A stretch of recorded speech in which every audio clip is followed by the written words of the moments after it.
नमस्कार, मैं सुमित कुमार सिंह आज पुनः एक कविता के पठन पाठन के साथ एक कविता के साथ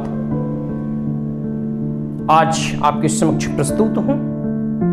आज की कविता गीत गाने दो मुझे,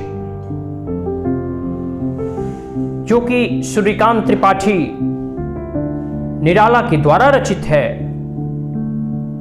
अगर निराला जी की बात करूं तो वे गंभीर दार्शनिक आत्मस्वभावी एवं मानवतावादी थे।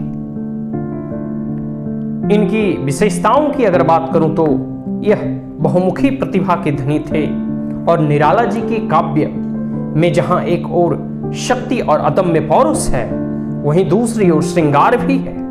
जहां एक ओर दार्शनिकता है, वहीं दूसरी ओर मानवता के प्रति करुणा, संवेदना और टिस है। जहां एक और वृद्धि तत्व है, वहीं दूसरी ओर हृदय तत्व भी। कहीं जागरण है तो कहीं उन्माद और कहीं सिंह गर्जना। कहीं छायावादी निराला है तो कहीं रहस्यवादी, कहीं प्रगतिवादी तो कहीं मानवतावादी। आज की कविता का शीर्षक है गीत गाने दो मुझे।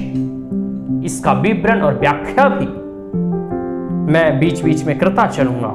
तो आइए पढ़ते हैं पहली पंक्ति। गीत गाने दो मुझे तो, गीत गाने दो मुझे तो वेदना को रोकने को। गीत गाने दो मुझे तो वेदना को रोकने को। चोट खाकर राह चलते, चोट खाकर राह चलते, होश के भी होश छूटे। हाथ जो पाथे ही थे, ठग ठाकुरों ने रात लूटे।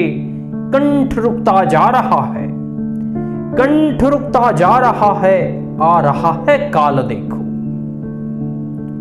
आइए पहली पंक्ति ये हुई। अब इसकी थोड़ी व्याख्या और विवरण देखता हूं कि आखिर निराला जी क्या कहना चाहते हैं। कवि कहता है कि निराला जी कहते हैं कि वेदना को रोकने को, अर्थात दुख दर्द को रोकने के लिए मुझे गीत गाने दो।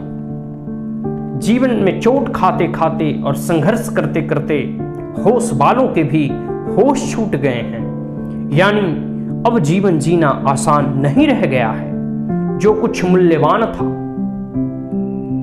वह लुट रहा है। जो कुछ भी लोगों के पास था उसे ठगों लुटेरों ने रात को लूट लिया है। कंठ की आवाज बंद होती जा रही है। देखो कैसे काल आ रहा है। भाव यह है कि निराला यह कहना चाहते हैं कि संसार की दशा यह हो गई है कि अब जहां जीवन जीना कठिन हो गया है, जीवन की कठिनाइयों का सामना करते हुए लोग किंग कर्तव्य विमूढ़ हो गए हैं। जीवन में जो कुछ भी मूल्यवान था वह लुटता जा रहा है। लोग कुछ कह नहीं पा रहे हैं। इस दशा में कविता ही लोगों की व्यथा को रोक सकती है, उसमें चेतना जगा सकती है।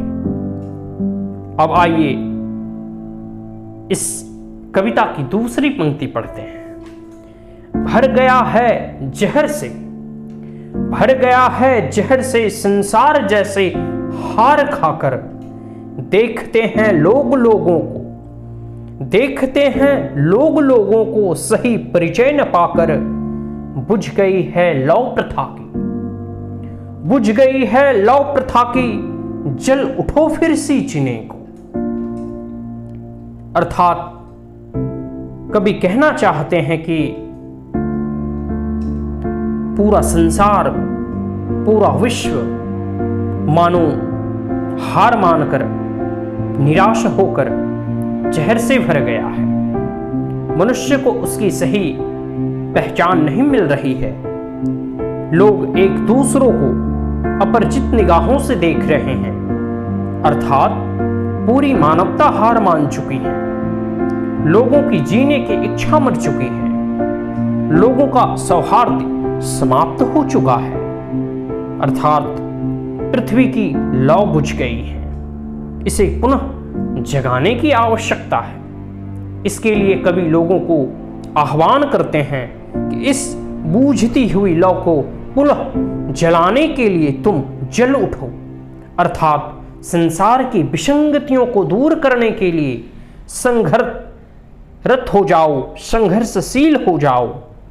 तुम इस प्रकार जलो कि तुम्हारे तेज से यह धरा आलोकित हो जाए।